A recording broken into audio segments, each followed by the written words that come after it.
Yeah? Oh, dude, you got your center line on there good? Well, it takes a whole lot more than a center line is. You're being really nice to me. I don't know, dude. Not like your...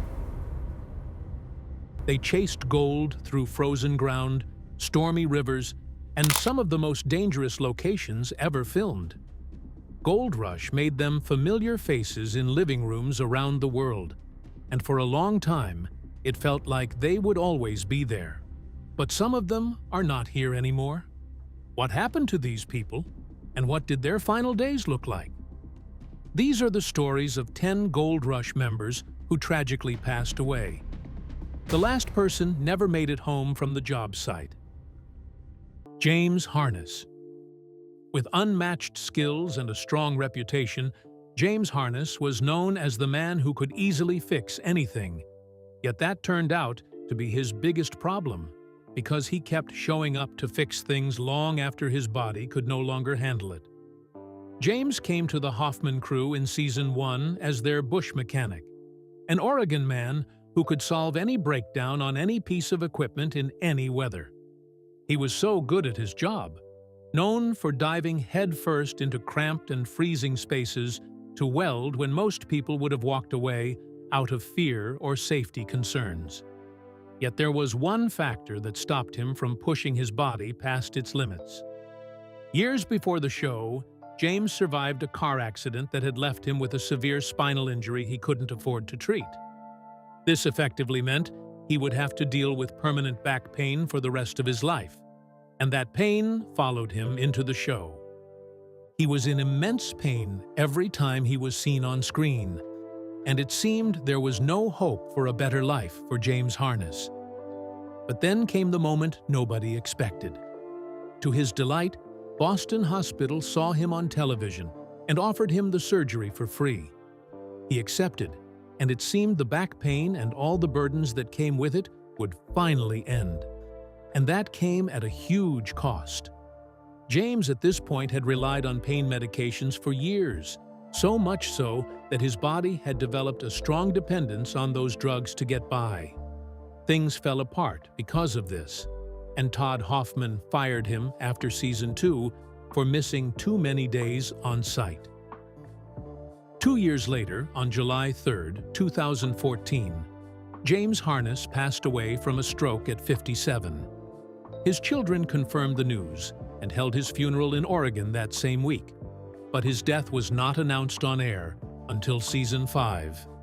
Now, the next person on our list dealt with pain in a very different way. Irma Schnabel. He walked onto the big nugget mine for the first time at 63 years old, and the world would spend the next decade watching him stay while fighting for his life behind the scenes. This man was Irma Schnabel, born on February 11, 1920, on a wheat farm in Norton County, Kansas. He was born during a drought that would grow worse over time and take everything from his family. Yet things only got worse when the Great Depression hit and forced them out and drifted his father toward Alaska.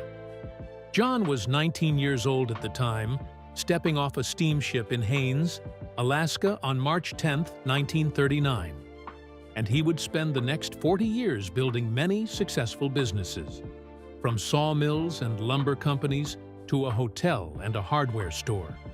Soon, he was employing as many as 120 people at once and became the most prominent businessman the Chilkat Valley had ever produced. These successes quickly caught Gold Rush's attention, bringing in more work and better opportunities. But there was a huge problem. John was in his early 60s when he was found by Gold Rush, and before that time, he had undergone a triple bypass surgery because of coronary heart disease. Doctors suggested he needed to keep moving to stay healthy, so he drove out to Porcupine Peak and started digging for gold. He had purchased the claim outright and named it the Big Nugget Mine. Then he taught his grandsons, Parker and Payson, everything he knew. Parker took over operations at 16, and Gold Rush covered his work from Season 1. Then the show's producer, Ed Gorsuch, gave him the name that stuck for years to come, America's Grandpa. Time went on, and John grew older, and in 2013 he was diagnosed with another medical issue. This time it was prostate cancer, yet he still kept showing up until he peacefully passed away on March 18, 2016, while asleep. The cause of his passing was coronary heart failure. It was barely over a month since he turned 96, and the Big Nugget Mine at Porcupine Creek still stands today. Frederick Hurt. He celebrated his 81st birthday on a Monday and was gone by Tuesday. Meet Frederick Hurt. Though he is well known today for his work on the show, he grew up far from the gold fields of Alaska, building his early career as a commercial diver before spending decades in construction and running his own business for over 20 years. But everything changed when he went north, a decision that would reshape his life entirely. He had already been mining in Nevada, Wyoming, and Montana before setting up a gold processing operation at Little Squaw Lake in Alaska, pulling serious weight from ground that most men had walked past for decades. And that reputation got the attention of the people who mattered.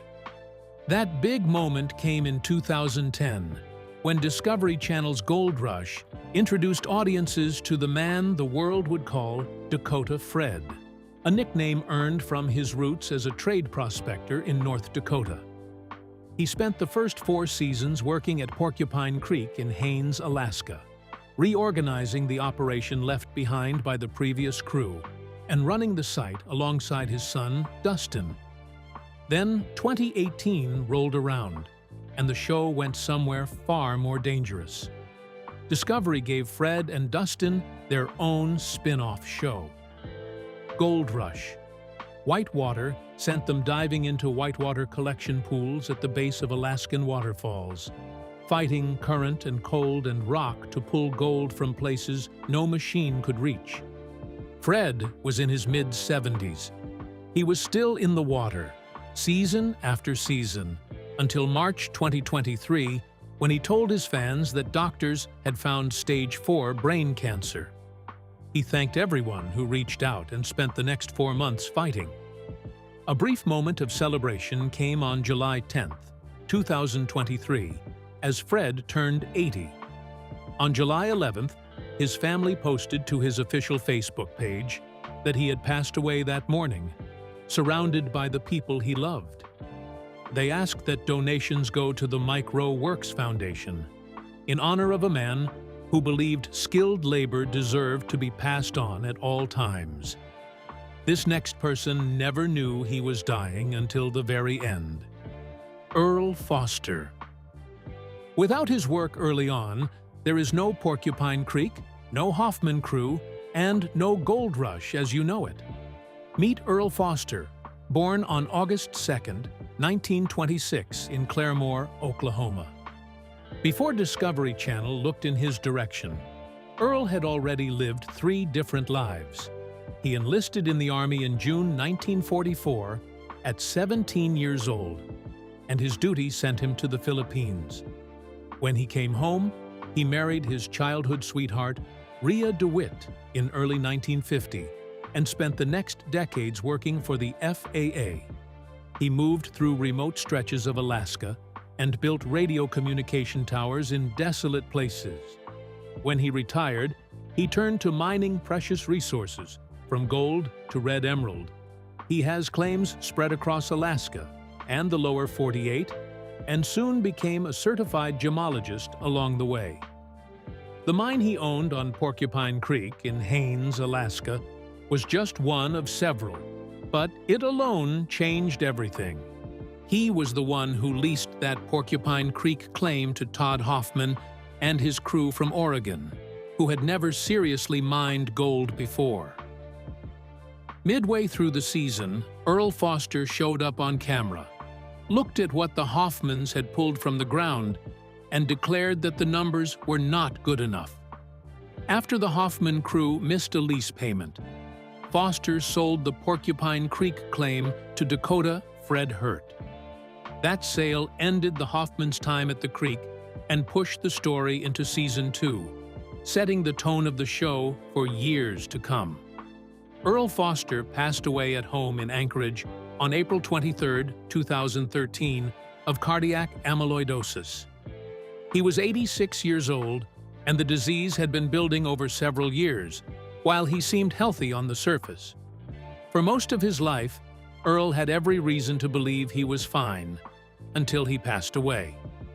Judy Ness.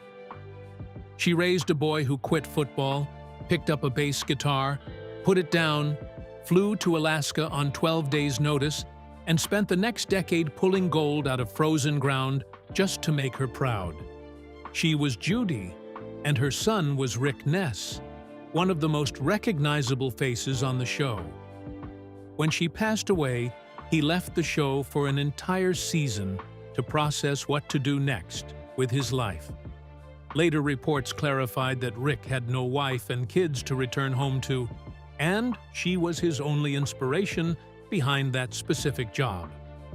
Judy Marie Bedard Ness ran a sandwich shop called Subby's on Brown Street in Rhinelander, Wisconsin, and later worked as a secretary and corrections officer at the Oneida County Sheriff's Department.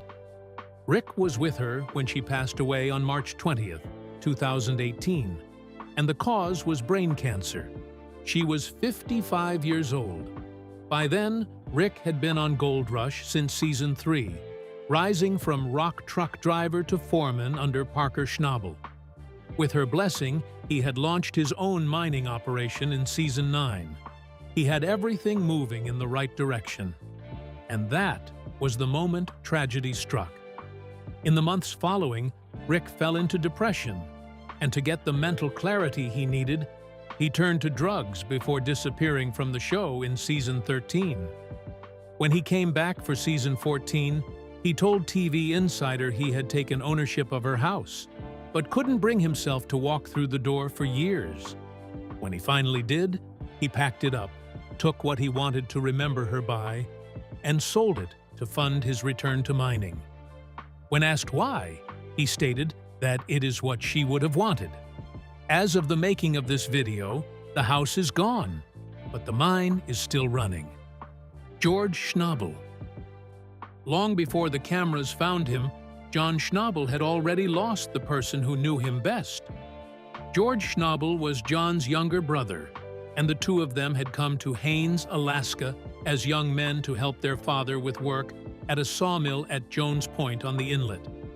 John built mills and a lumber empire and employed over 100 people at his peak. And George settled into Haines beside him and eventually owned the town's power company, keeping the lights on in the same valley where his brother was cutting timber. People who knew both men said George was easygoing where John was intense, the kind of brother who balanced him out, and that the two of them were close in the way that only people who have shared the same hard beginning can be. Tragedy struck when 1993 came and went, taking George along with it. This happened long before Gold Rush ever put John Schnabel on a television screen, yet the impact of his death was what shaped John's direction, convictions, and contributions to Gold Rush. And the first thing he did after mourning the loss was buying the Big Nugget mine and teaching his grandsons to dig. And eventually, the whole world came to know his name, even though George would never see any of it. Yet, as we'll see, George Schnabel would not be the last person John would lose before passing away. Irma Schnabel. She was George's wife, and she passed away just 3 weeks after her husband. Irma was born on September 7, 1928, in Everett, Washington. She was the 11th of 15 children raised by Italian immigrants who fed their family from a garden and a patch of livestock. That instinct would carry on for the rest of her life, especially when she arrived at Haines, Alaska, in the spring of 1950 with her infant daughter, Patty. She was following her sister up north at the time, and later that year, she met and married John Schnabel. She had no idea what she just signed up for, as what followed were 65 intense years of logging camps, building sawmills and a hotel, raising 5 children, and establishing a mine outside of town where gold came out of the ground in baby food jars. Friends said Irma was always cooking, working at home, at camp, and at the Big Nugget mine. And that, whether it was 1 extra mouth or 10, she could put something on the table before anyone thought to ask. She saved money from the household budget and used it to quietly buy land. John would find out when the property tax bill arrived and forever remain grateful for her sacrifice. During the years the gold rush ran on Discovery Channel and the whole country came to know her husband's face, Alaska Senator and old friend Lisa Murkowski visited them at an assisted living facility and saw John holding hands with Irma. She confessed to feeling warm seeing them still being so fond of each other after 66 years of staying married. As we covered, John Schnabel passed away on March 18, 2016 of diabetes. Irma followed 21 days later on April 8th of Parkinson's disease, macular degeneration, and diabetes. This happened at Mercy Retirement Home in Oakland. She was 87 years old. But yet again, she and the others weren't the only tragedies that affected John. James Turin. This spot goes to the man who taught Dave Turin everything he knew. Born on October 26, 1933, in Silverton, Oregon, he spent the early part of his adult life as a high school teacher and football coach before finding his way into paving and rock. And this is where the real story begins. Back in the 70s, he started an asphalt paving company for constructing driveways, tennis courts, and roads.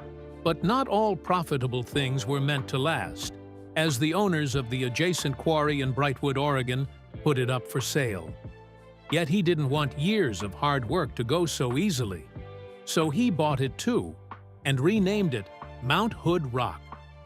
He wasn't the first person in the family who was into rocks, as this unique interest went all the way to his grandfather, who had emigrated from Italy to work in a rock quarry in Canada. When James got legal ownership of the entire property, he transformed Mount Hood Rock into a 350-ton-per-hour aggregates operation an hour southeast of Portland. With a whole new identity, he ran the company under the name Jim Turin and Sons, putting his 6 children, Dan, Dennis, Dave, Doug, Debbie, and Doreen, to work inside it. Dave became vice president and quarry manager. Fast forward several years later, and their work starts to get filmed by Gold Rush cameras that followed Dave to Alaska and the Klondike through seasons 1 to 7. By season 2, Dave came home to the quarry and stood in front of his father and made a promise. He would bring gold home for the family. James Carl Turin passed away on July 22, 2020, in Oregon. He was 86 years old. He had been married for 64 years, and his quarry in Brightwood is still running. The next story is the most difficult case so far. A tragedy so mysterious, it hasn't been solved to this day. Terrence Woods, Jr. In 2018, he left for Idaho with a job, a 2-way radio, and 2 more weeks of work ahead of him. And that was it. Nobody has seen him ever since. He was not a miner.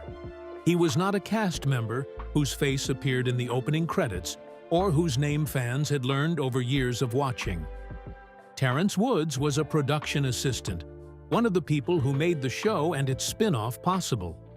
In the fall of 2018, he was hired to work on location at Penman Mine, a remote stretch of terrain near Oro Grande, Idaho.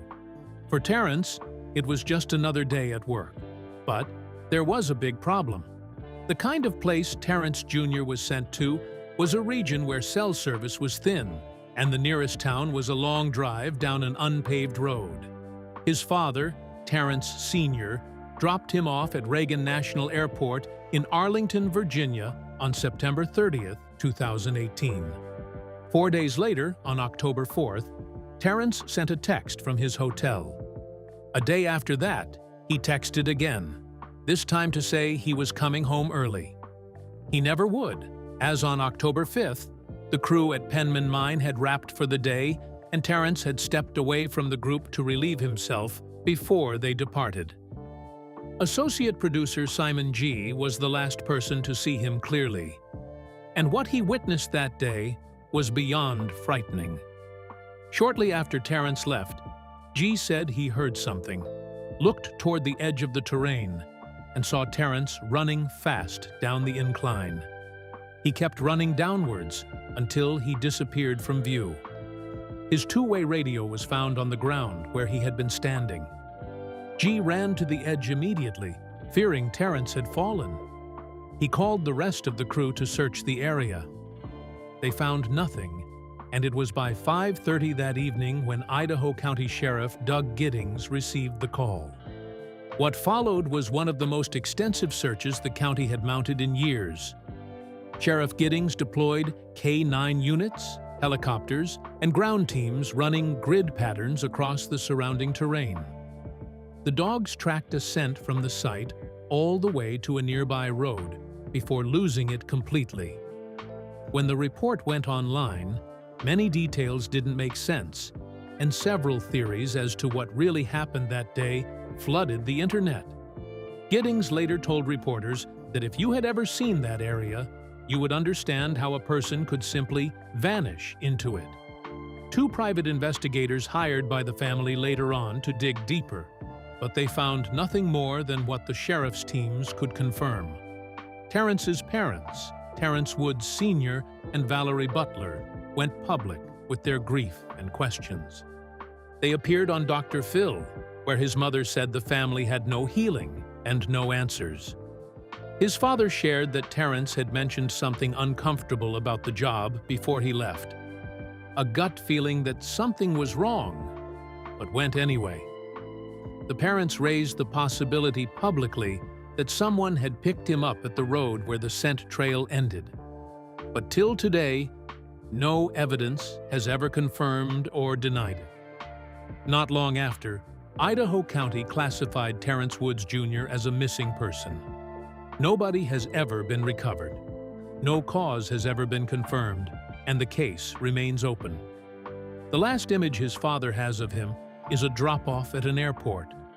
A son with a bag on his shoulder, heading to a mine in the mountains, 2 weeks from coming home.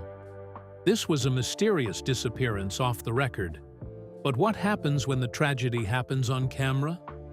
Jesse Goins. There is only one person here who passed away while the cameras were still rolling, and his name is Jesse Goins. He was not the loudest voice on the spin-off show, but he alone managed the Gold Room, the place at the end of every long day where everything the crew had pulled from the ground finally got sorted, cleaned, and counted. He came to the show in 2019, joining Dave Turin's crew as they explored previously abandoned mines across the American West. 3 seasons and 15 episodes later, he had earned their utmost trust and loyalty. So much so that he was chosen to be the man the entire crew handed their gold to at the end of every shift. He was trusted with the whole point of being there, yet no one could have predicted what was about to happen. In the 7th episode of Season 3, the crew was working at Box Creek Mine in Colorado. Earlier that same episode, Jesse had said on camera that he hoped his share of the gold would be enough to start a college fund for his grandson, Anthony's son. Expectations were positive, and the near future seemed bright. But then, the radio broke the silence. Dave Turin called a no-duff, ordering a full stop to all work and operations effective immediately, without explanation. When he finally walked back to the crew to give an account of whatever had just happened, he said he had found Jesse collapsed in the Gold Room, that he had started CPR and kept going, and that, despite everything, they got nothing. Jesse was pronounced dead at the hospital. And 2 days later, The coroner confirmed he had passed away from a massive heart attack. The crew finished the season and renamed it Jesse's Season in his honor.